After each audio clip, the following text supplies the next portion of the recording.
Hello and welcome back to my channel. Thank you so much for joining me today. The last few episodes we've been talking about J.R.R. Tolkien and specifically his book, The Lord of the Rings. Right now reading The Fellowship of the Ring. So just a quick recap there.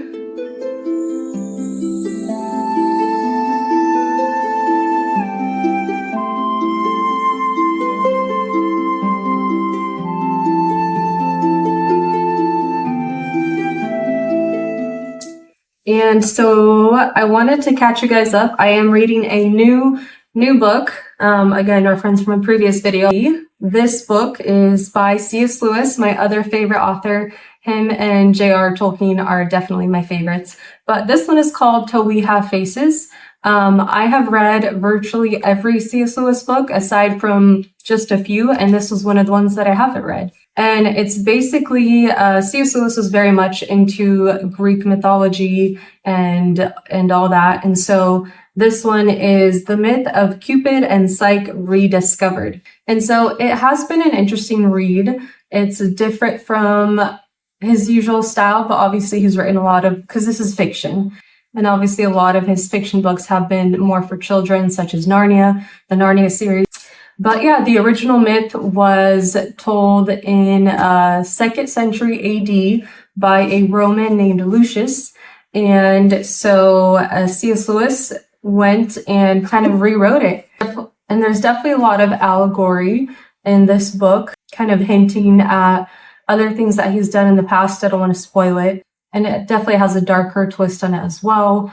I think a lot of Greek mythology probably does. It's a lot more, violent and passionate and all that. But it's kind of a reminder of how all these myths, all these stories that are told and written, even though they're originals, they are always kind of similar to other things. And throughout all mythology and storytelling, there's so many similar themes of, someone needing to be sacrificed for saving someone else. And so there's definitely a lot of that, kind of like I talked about last time, what Tolkien wrote about we cannot create new things because we were made by a creator, but we can sub-create. And so everything that we create as humans has already been created, but we just do it in a different way. Or in the case of evil, it's God's creation perverted into something that is not good. So with that being said, I wanted to get into what I've been reading in The Fellowship of the Ring, which I mentioned last time. I might do just continue kind of going through what I'm reading and sharing with you guys some cool discoveries and all that. So yeah, that's what I plan to do. So the chapter I wanted to read from is called In the House of Tom Bombadil, who is quickly becoming one of my favorite characters. Like I mentioned, I've read this book before, but it's been 8 years. So I am rediscovering a lot of the story. And obviously I've heard of Tom Bombadil. He wasn't included in the movies, sadly. But I actually have another book about him called The Adventures of Tom Bombadil. And so this one, you can see it. And so this one focuses just on him. And I think it was like a side story that Tolkien wrote at one point.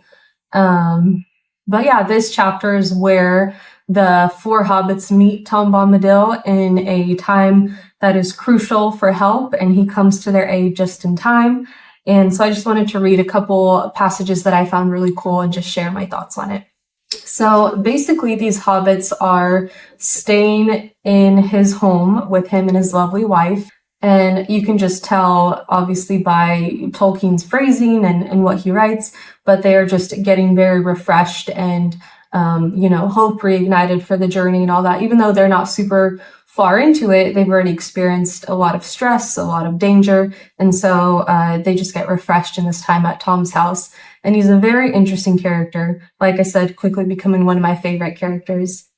And actually, before I go into the passage I was going to read, I'm going to read the description of Tom Bombadil for those that don't know him very well. So this is the description that Tolkien gives us of Tom. It says, he had a blue coat and a long brown beard. His eyes were blue and bright, and his face was red as a ripe apple, but creased into 100 wrinkles of laughter.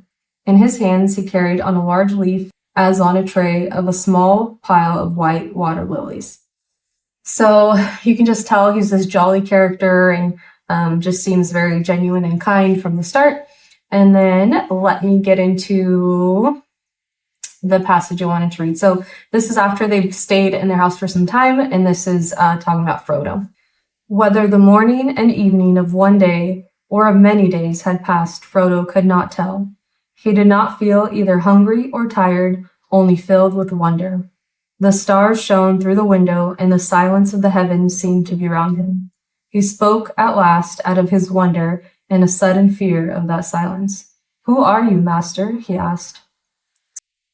And so I just thought that was a beautiful passage where it just talks about how the experience was almost otherworldly in Tom's home, where they didn't think about carnal things. They weren't thinking about, I want to sleep, I want to eat.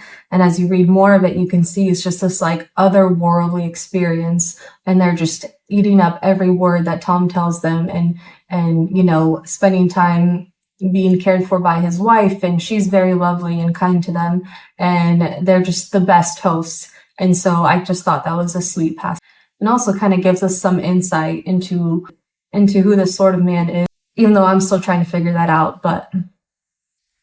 And then the other part I wanted to read was along the lines of Tom and his wife Goldberry hosting them, just a sweet passage I wanted to share.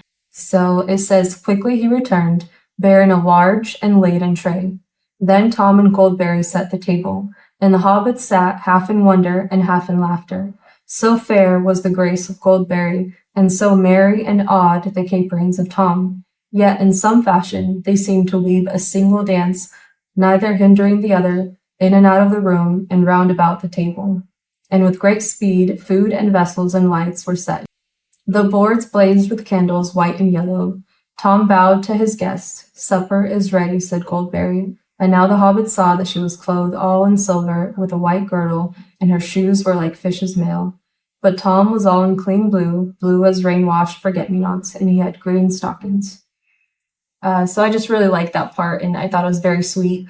I am a great proponent of healthy marriages, and I think when done correctly, marriage can be one of the most beautiful and exciting things in life, and just having a best friend in life that you enjoy all the best things and all your favorite things in life with. And I also love just how it talks about the harmony of, even though they were so different in, you know, their talents and their what they did well, they kind of seamlessly helped each other and were able to host because of this intense compatibility and beautiful compatibility. So anyways, just a little passage there that I wanted to share. And then the last one that I wanted to read. So basically, before they went through the Old Forest, they stayed with Farmer Maggot, or they had a meal with Farmer Maggot. And basically, they were just like, yeah, he's an old man. He's, you know, a bit odd, but he helped us. And that was kind of like, they didn't think too much of him before this. And then it says, speaking of Tom Bombadil, it says, "But he made no secret that he owed his recent knowledge largely to Farmer Maggot, whom he seemed to regard as a person of more importance than they had imagined. There's earth under his old feet and clay on his fingers, wisdom in his bones, and both his eyes are open," said Tom. And so I just thought that was a sweet passage where people that might seem to be just behind the scenes to us, or, you know, even though it sounds bad to say, in our heads, they play a less important role than, you know, someone that is largely known and esteemed. But just to see that this man, Tom, gives such reverence to someone that maybe isn't seen as much or is not as recognized. And it's just really cool to see that he sees the best in him. And it just, I feel like, helps the hobbits appreciate people, large or small, which is actually a big theme of The Hobbit and The Lord of the Rings, where the hobbits are seemingly the most insignificant type of people. You know, they're not dwarves that can carve all these great things, or elves that are almost these celestial creatures. And, you know, they're just hobbits. They're just the Shire. But Tolkien is showing in these stories that they have so much more to them than meets the eye. And so I feel like he just brought attention to that, which was really cool too. And then another thing, I'm not going to read it, but right after that, Tom asks Frodo to show him the ring, and then he puts it on and is wholly unaffected. So that is huge too, because even Gandalf, you know, the wise wizard, was like, don't let me near the ring. I will be tempted by it. Don't give it to me. But Tom is somehow able to resist whatever the intense evil that is on this ring. And I thought that was very telling as well. So that's a little bit about Tom Bombadil. I don't remember if he comes back up in the story or not. I hope he will, because I really, like I said, he's quickly becoming one of my favorite characters. So that was on Tom.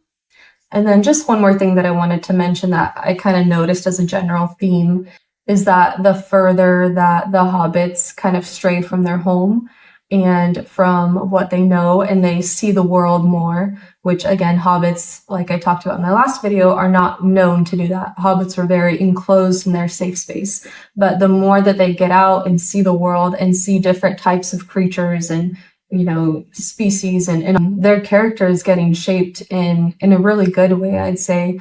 And it just kind of reminded me of my husband and I really love to travel and do so as much as we have opportunity to do. And I think one of my favorite things about travel is it opens your mind, and not just, you know, travel, not that there's anything wrong with it. I just don't prefer it, but like traveling to, you know, resorts or places that are maybe very Americanized, or, you know, you go, they look the same no matter what country you're in. It looks the same. It has all the same stuff because they know that's what, you know, maybe Americans that don't like to go out of their comfort zone prefer, which again is fine. But for me, one of my favorite parts, and my husband's exactly the same way, is my husband has a great phrase. He says, when you go to a different country, you should shake the hand with that country, with the nation. And that means when you go, you don't just see everything that's made for tourists. You know, that can be lovely as well, but you go and you see how people live, eat the food that they eat, that the locals eat, not just food that's made for travelers, but food that, you know, they prepare with their own hands and food that they grew up eating, and, you know, go to all the locations and places that are maybe lesser known or lesser romanticized or less Instagram friendly, but are just places that are raw and real. And you get to really meet the people that are the heartbeat of the country. And that's truly one of our favorite parts of travel. And I feel like it makes your character better. When I was 18, I went on my first out of the country trip, just, you know, without my family, meaning, and I went to Indonesia, and it was truly life-changing. I mean, I was there for a long time, so that obviously has something to do with it too, but it transformed my character for the better. I feel like I went from being more spoiled and a little more entitled and all that to being more independent and appreciative of people that, you know, don't look like me, didn't grow up like I did. But it was just really cool to see how people live. And ultimately, we're all humans and we all have a heartbeat.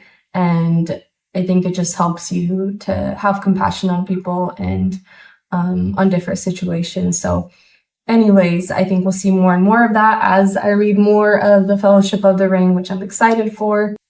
But anyways, as always, if you want me to talk about anything specific, as I said, right now I'm just kind of going through the book. If other topics come to mind, I will post those videos as well. But if there's anything that you want to hear about, please let me know in the comments.